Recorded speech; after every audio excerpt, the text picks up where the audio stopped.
এনআরআইস বা যারা তাদের মা বাবাদের একসাথে রাখতে পারছেন না বা চাইছেন না, তাদের জন্য একটা হোম।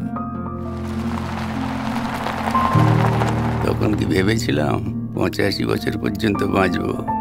খুব একঘেয়ে লাগতো, তাই আমি বললাম দেশে যাই। ওরা রাজি হয়ে গেল। মাত্র একবারই বলেছিলাম। আজকে সবাই একসাথে খাওয়া দাওয়া করবো, একসাথে লাঞ্চ সার্ভ হবে। ওকেশনটা কি? লাইফ যেরকম ভাবে হোক সেলিব্রেট করলেই হলো। এক একজন এক এক পিস। শক্তি সামন্ত আমাকে অফার দিয়েছিল। দূর দূর, আমি একটা নাটক করবো, পারমিশন চাই। এখানে কোনো রকম বাড়াবাড়ি কিন্তু আমরা সহ্য করি না। আমরা আরো নতুন নতুন অনেক কিছু ট্রাই করব, যদি না আপনাদের ওই বদবেজাজি ডক্টর সিনহা পাগড়া না দেন। It was just fun.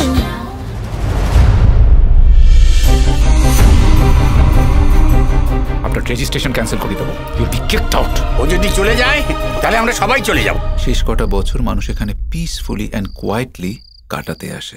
বুড়ি পুরো চুপ। যার পাছা যত বড় বুদ্ধি তত বেশি। ছি ছি ছি ছি ছি। আপনি তাহলে বলতে চাইছেন মানুষের থেকে হাতির বেশি বুদ্ধি? আচ্ছা, বারণ করা ছাড়া আপনি বোধহয় আর কিছু করতে পারেন না, না? মাংসাশী জন্তু, সে কি নকুল দানার কথা বলবে? এক একজনের পৃথিবী এক এক ধরনের হয়, কারো খুব মসৃণ, কারো ভাঙাচোরা। বেলা বয়ে যায় ছোট্ট মোদের কি চায় মানুষ?